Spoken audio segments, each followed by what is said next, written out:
Hey, what's up, everybody? I want to record a quick reaction video to the COXINATOR. Now, for those who don't know who the COXINATOR is, he is a YouTuber. He is a chaplain. He's a, I guess, pastor. I believe he said out of Arizona. And essentially, how I became introduced to him was I did an interview with the daughter of Pastor John Kalidas. Now, I'm sure many of you are familiar with who John Kalidas is. He is a pastor out of Troy, New York, pastors Grace Baptist Church. And yeah, he's a very fiery fundamentalist preacher. He's connected with guys like Bob Gray Sr. He's become infamous for his AR-15 giveaways at the church, and also for his blatant racism, sexism, and a lot of other isms on his part. In case you're not familiar with him and you want to get a taste of who he is, I'll play a quick snippet that I put together for the beginning of my episode with his daughter. Just fair warning, this is extremely graphic. It is some very, very harsh language that he uses. So I just want to make sure that you're ready for that. And yeah, so I'm going to just issue a trigger warning right now. I'll go ahead and play that for you. I'm going to go ahead and just share my screen with you. That way I can just jump around to a couple different windows. So I'm going to go up to the corner and you'll be able to watch from there, and we'll move on with the rest of the video. All right, here we go. So first, here is a snippet of John Kalidas's messages here that I've put together. Trigger warning. This podcast contains descriptions of various abusive situations. Listener discretion is advised. A giveaway in Troy has been getting attention because the prize is a gun and the organizer is a local church. An AR-15 at Sunday service. Pastor John Kalidas says they do this to honor hunters and gun owners who have, quote, been so viciously attacked by anti-Christian socialist policies. Now, I don't go around using the word bitch. I have used it on occasion, says someone is acting like a bitch. The Oxford Living Dictionary says the word nigger has been used as a strongly negative term of contempt for a black person since at least the 18th century. They can use it amongst themselves, but, you know, God forbid a white person says that to a black person. How stupid are we? We're so easily offended, we're passing stupid laws. I told you how much I really dislike Harvey Weinstein. I dislike the man tremendously, but I hope he gets acquitted. For somebody to come out 5 years later, 10 years later, 15 years later, after they played the whore and got some positions and got some money, and now they want to join a Me Too bandwagon when they didn't have enough courage to say it within the hour, within 2 hours, within 3 hours, or the next day. I don't want to hear any of that trash. The problem with Michael Jackson was his dad didn't whip him enough. And that's the problem with our children. We didn't whip them enough. We gave them drugs because the doctor said, oh, they got ADHD. Just dumb them down. Let them be a zombie because we can't control them in class. We can't control them in the house. Just let them sit in front of a video box and let them sit in front of an iPad and just let them consume their life watching some idiots. What's your excuse for not living right? PTSD. Okay. Go lie to somebody else and read their Bible. Go to a doctor to get some diagnosis because you don't want to obey God. I can't think one thing that I've ever said behind a pulpit that I can apologize that for. gives you kind of a taste of the style of preaching that Kalidas does from the pulpit. And if you listen to any number of sermons, that's just the tip of the iceberg.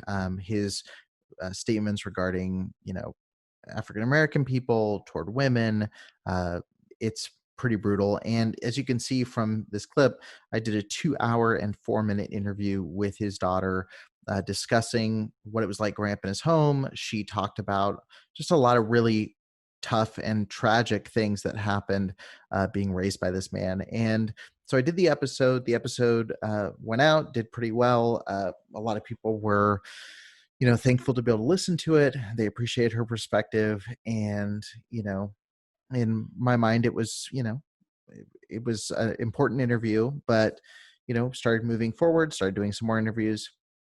Well, about 2 or 3 days, I believe 2 or 3 days after the episode went out, I saw a tweet from Charlie Kirk saying that, who's a conservative kind of influencer, I guess, kind of like a Tommy Lahren or Candace Owens or, more conservative side, and shared a post showing Black Lives Matter going through the church service at Grace Baptist Church and, protesting. And yeah, and then I saw just conservative side of Twitter rallying behind Grace Baptist Church, obviously not knowing, or at least hopefully not knowing the circumstances, knowing the context, knowing who Pastor John Kalidas is, what he says, his statements that he's made. And so there was just a lot of people that jumped on. And if you just search Grace Baptist Church, Troy, New York, you'll see all these different clips of protesters at the church from all of these different accounts. You'll see even people like the Hodge twins, which are very well-known conservative bloggers as well. And again, I don't fault these people necessarily for sharing the video, but I do fault them for not doing any research on who this guy actually is. So we saw this stuff come out, and I'll go ahead and play the clip here so you guys can see what happened. And I just want to go on the record right now and say I do not endorse any kind of violent action or protest, and from either side, from any organization. I do believe that they have full right to go outside this church and protest and stage demonstrations against this church.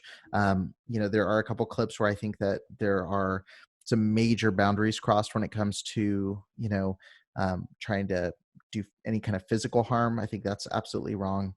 But I do think that what they're protesting is extremely valid, and I think that when I look at this situation, I place a lot of wrong on the shoulders of John Kalidas, and I would say the majority of the wrong. And I think the people protesting, while again, I don't agree with all of the individual protesters, I think the majority of them are there for a very specific reason, and I stand by that, and why they are there, because there's things being said from the pulpit that are very harmful to our communities, that are very harmful to individuals, and are just not good things for anyone to say, let alone a pastor who claims to be, a man of God. And so anyway, so you can see a couple clips here.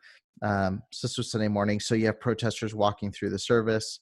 So you've got an example there. You've got reactions here. This is from the Hodge twins here, watching the video.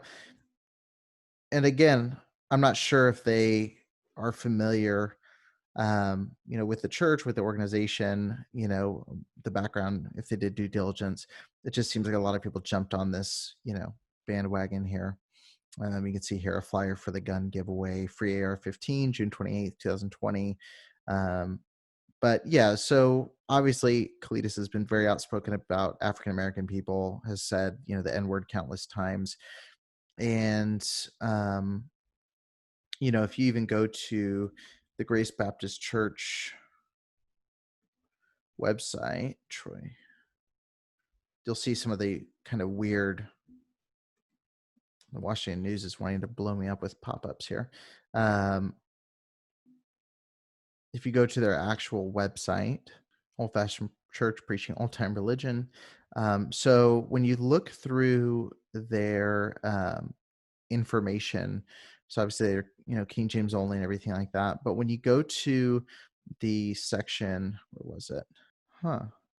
They may have taken it down. So originally there was something on the website to prove that you were not a Muslim. They had a piece of pork out in the lobby of the church. So you had to touch the pork before you came in to the service. So they had like a slice of ham, I believe, and you had to touch it before you came to the service. So just a very odd church at best, and a very bigoted, racist church at worst. And I think it's obvious which side of that they tend to lean on. But so that happened. I kind of proactively was trying to go after these accounts and say, hey, just so you know, this is who he is. Here's a 2-hour interview with someone that knows him better than anyone, and fell relatively on deaf ears. And I don't blame people for initially seeing people, how it was framed, harassing worshipers, because would that be wrong? Yes. But they're seeing it without any context, without knowing any of the rhetoric being used, and they're having this response. So even after this information's out there, this guy on YouTube who's the COXINATOR, who's this, I have his YouTube channel up now. He had John Kalidas on his show. So this is after all that information out there. He had him on. Kalidas was much tamer on this episode than he normally is. But again, the information's out there of who this guy is. The Coxinator, whatever his real name is, I don't know, sat there, acknowledged and approved of everything that was said. And at the very end of the episode, did a quick, 3-second, hey, I don't necessarily agree with everything he said. Obviously, nobody agrees on everything. It was a very just bland, hey, the views represented on this podcast may not represent that of the host. It was not, he didn't address the racism. He didn't ask hard questions about that stuff. It was a pretty weak interview that just gave more of a spotlight to John Kalidas. John Kalidas' daughter, who was understandably fed up with, what was being said, the false information being given, people attacking her story on Twitter, people attacking her experiences and her personally for sharing about her, experiences growing up in this home. She contacted the Coxinator. Again, I don't know his name.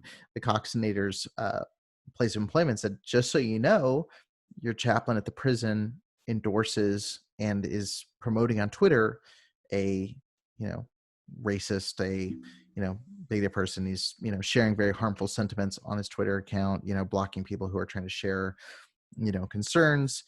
And anyway, this was the response that was done by the Coxinator. I hate saying the name, and I'm sure you hate hearing it, but here's his live stream. I'll skim through it. But he starts with this clip, which I thought was interesting. If he identifies as this character in Apocalypse Now, that says a lot. But this is the first clip he puts in it. Smells like victory.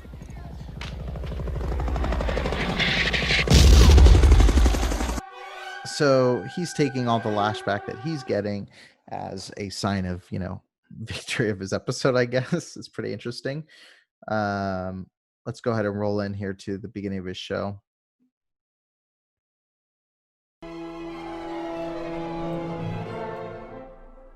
What's up, everybody? My name is the Coxinator. What's up, Mark? How you doing tonight, man? I got a little story to tell tonight. I don't typically do live streams during the week.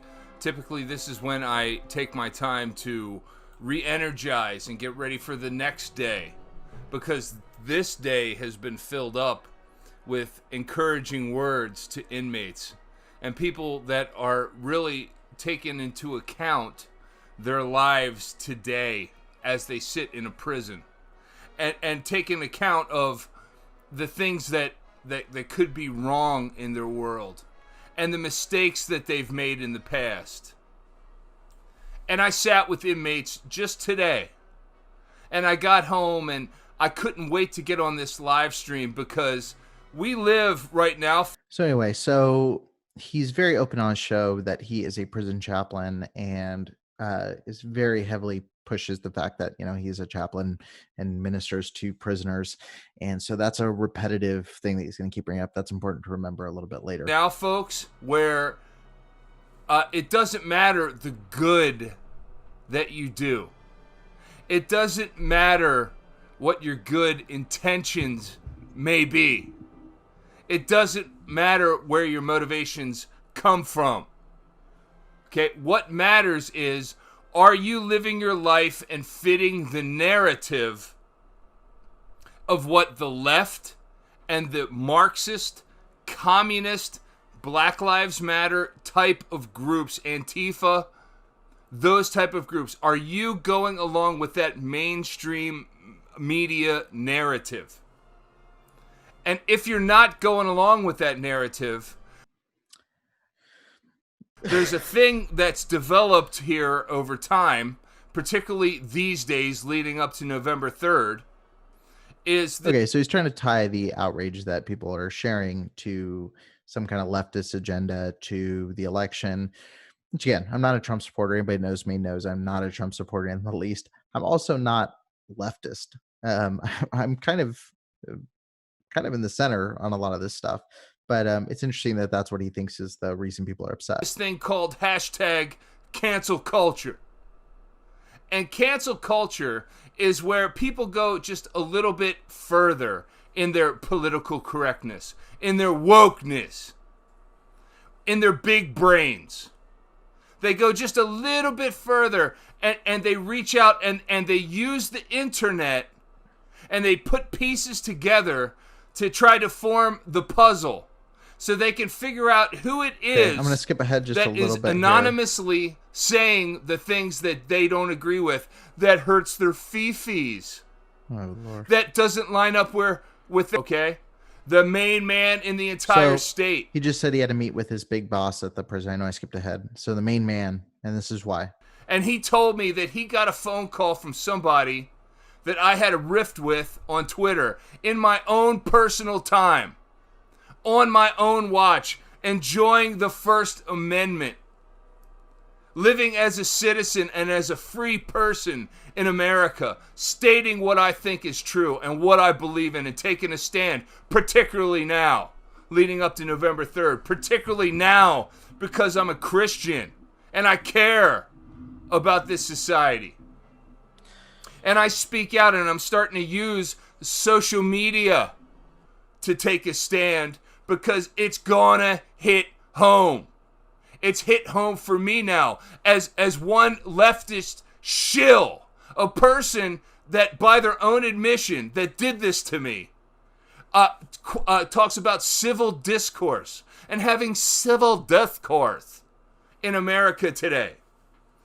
And meanwhile, when I say something that this person doesn't agree with, they find out they go out of their way to try to put the pieces together to determine who I am. And again, the information is easily, it's easily attainable. He constantly says what his job title is, which there's not usually more than one of those. There's maybe two that work at the type of place that he works at. He gives his state that he lives in. He shares, I believe his username is a riff on his actual name. The information's out there. And I want to be very clear, and I confirmed with the person that went to the place of employment, I confirmed and said, hey, so he's accusing you of doxing him, essentially, of sharing his public info to try to bring harm to him and his family. She never posted his address. She never posted his real name. I still don't know his real name. I could probably find it in about 5 seconds if I started Googling for it, but I don't know what it is, and I'm not going to share it. But I think the fact that he thinks that you can get on, show your face, and share some anonymous claim and think that nobody's going to put 2 and 2 together is kind of crazy. And again, he goes out of his way to show my qualifications: MDiv, Master in Clinical Christian Counseling, BA in Biblical Theology, residency in 4 units of clinical pastoral education at one of America's largest hospitals, and professional chaplain. He's got chaplain in his title. So all you have to do is find out what state, what area, do a couple of searches, and you can find that information really easily. Look up on professional websites to determine where I work, and then from there call my boss so that I have to have a meeting in the morning about a phone call that came in with somebody that was very concerned about the kind of people that they hire.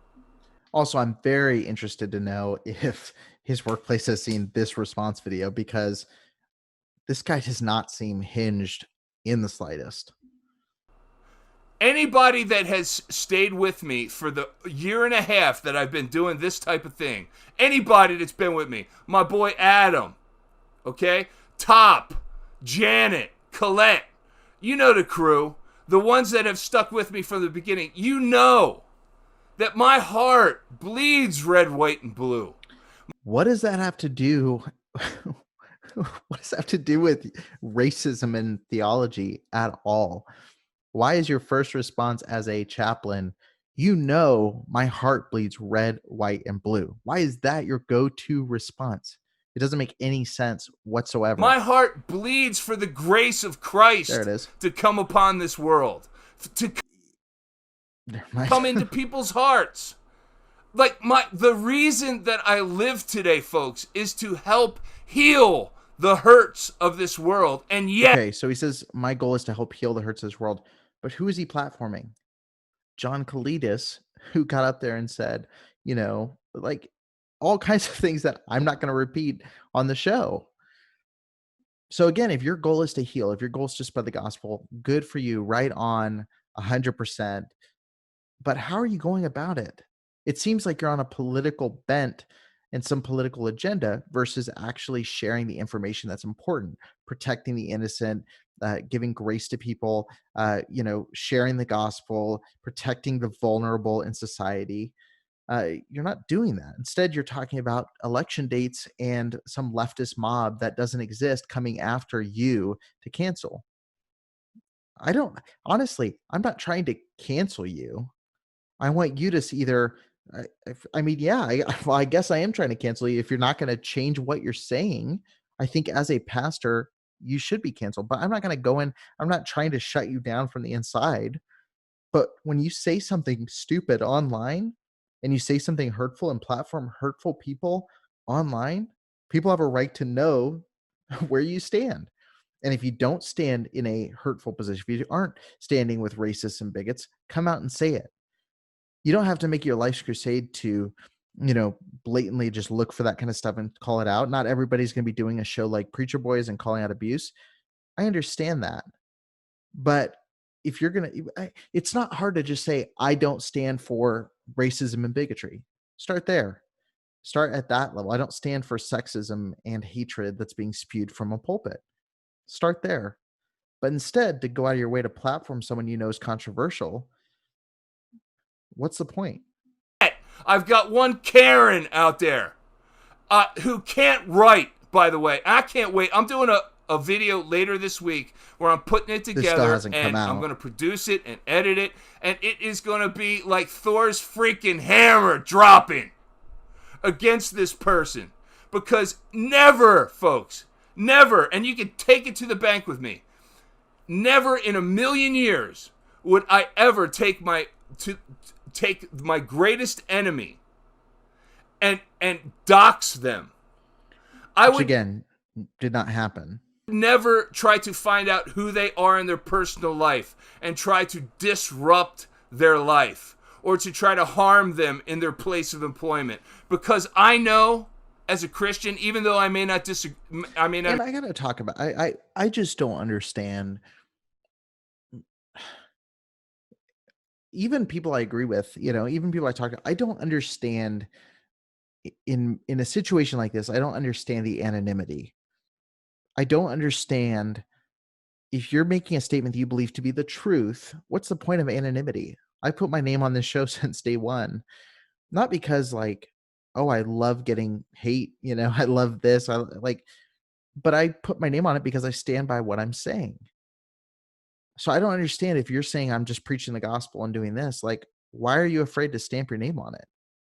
It seems like you're doing something that's wrong and that could affect other areas of your life if people knew you were doing something wrong. Agree with someone? I don't think anybody's canceling chaplains for preaching the gospel. I'll just say that. I also know that person has a family to feed, that they have bills to pay. I'm going to skip up ahead. Controversial. Yes, he's done controversial things because it doesn't fit into the narrative. So he just right there endorses Koletis by saying, yes, he's been controversial, which is a nice way of putting it, but it's because it doesn't fit the narrative. He's trying to, think outside the box. Of what's out there in the mainstream media and what the leftist Marxist. So I'm going to just skip ahead to the end because I don't want to play through this whole thing because I've listened to it so you don't have to. Like this one, for as long as they're here. Because they're not always going to be here. Hurry, share before and this gets you're not deleted. going to hear the alternative, and you're not going to hear the truth, because people like me are going to be canceled. Because some blue check mark on Twitter is going to get mad someday, or some lady's going to be mad someday, and they're going to throw an ism behind my name. Is like, I suffer from this type of ism or whatever, and they're going to take me right off because it's hashtag cancel culture. Because they have nothing to stand on other than censorship. I'm not going to let it happen on my watch, guys. Okay, I'm going to keep going every Sunday night. I'm going to keep making videos until they throw me off. And they even told me, up to today, they told me that if another call comes in, and this, I guess this is just a red carpet to anybody who wants to do it. If anyone else can deduce who I am and they get another phone call, they said it might result in disciplinary for me. Even though I'm completely separate from where I work, operating as a citizen, it could still result in disciplinary for me. Well done, leftist. You've ruined everything. You're a bunch. You're a bunch of schmucks. You should be all ashamed of yourself that you would do. Anyway, for the record, I haven't called in. I haven't shared my, um, views on this. I think he's got a public YouTube channel. I think they're probably aware of that now. I think they're going to see it for themselves. And again, do I want this guy to lose his job and suffer? And no, like that's not my goal or my bent in any of this. My goal is if you're going to say you're a public platform, you're speaking the truth, then when you say something that's not true, then you have the responsibility that the burden of proof is on you to share what the truth is and back up what you're saying. I just want to add one more thing on this really quick, and I'll share my screen again just so we know that this is something that's uh, not just me saying it. I try to back up with what I say. But if you go down on Twitter, let me scroll back. So I reached out to him and he made a statement. He's like, I'll have a ton of people on. He tried to cushion this with, I'll have anybody on for conversation, free discourse, all of that good stuff. And I agree with that here as well. But I reached out to him on Twitter and said, well, I would love to come on and discuss abuse with you. And he said, absolutely. I would love to have you on. Let me find it here. Uh, I didn't realize I tweeted so much. I'm sorry, guys. Let me scroll through. Okay. So anyway, he tweeted that. I'll share my screen. It kind of proves my point here.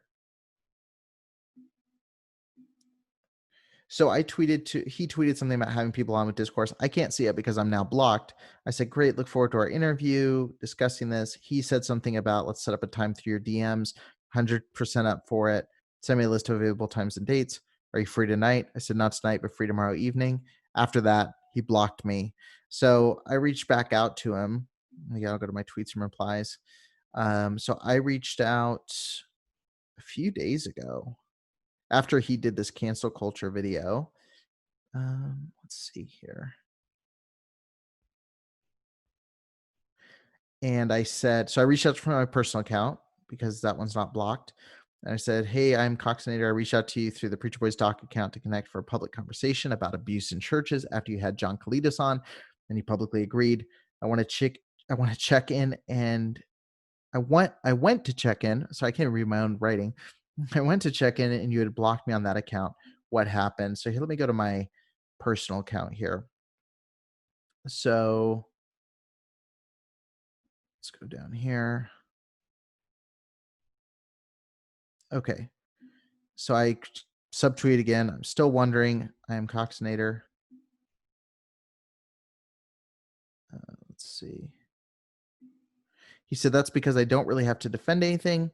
I had a guest I didn't approve of. Sorry about that. So I said, so just to be clear, you're rescinding the invitation you gave and have blocked me due to that disagreement. I said, no, I'm rescinding because I don't really have any interest in spending time discussing anything with you, really. Which is interesting because you pinned tweet. If anyone's checking my profile because of fake news, I'll be happy to answer any questions. Go to my YouTube channel, see for yourself how fake everything you heard is. So there you have it, guys. I mean, all I can do is show you what the information is. I'm curious to hear your thoughts, but I see a pretty clear, I see a pretty clear right and wrong here, and I don't understand why he's doubling down in the position he is. I tried to give him a benefit of the doubt when I first saw his initial interview with him. Thought maybe he just saw the clip and got wrapped up in it, but it's pretty clear that he knows exactly who John Kalidas was, and he had him on the show because he agrees with his positions. So anyway, I just want to create this response video. If you're watching this, COXINATOR, again, I don't know your name, but if you want to hop on, I'd love to come on your show and talk about this and share. I would even welcome you on my show, but this isn't really the platform for that. My platform advocates for survivors and for people who are helping to protect the weakest among us, protect women, protect children, protect people who are vulnerable to abuse, people who don't have any protection in society, people of, other races that don't have the same privileges that we do. Like, this show is for survivors. And I hope that you will take your show and do something other than platform abusers. I hope you'll start to stand on the side of the abused and those that need your help as a pastor and as a chaplain. I hope that you make that change to your channel. But anyway, to everybody watching, thank you so much for checking this out. Thank you so much for following.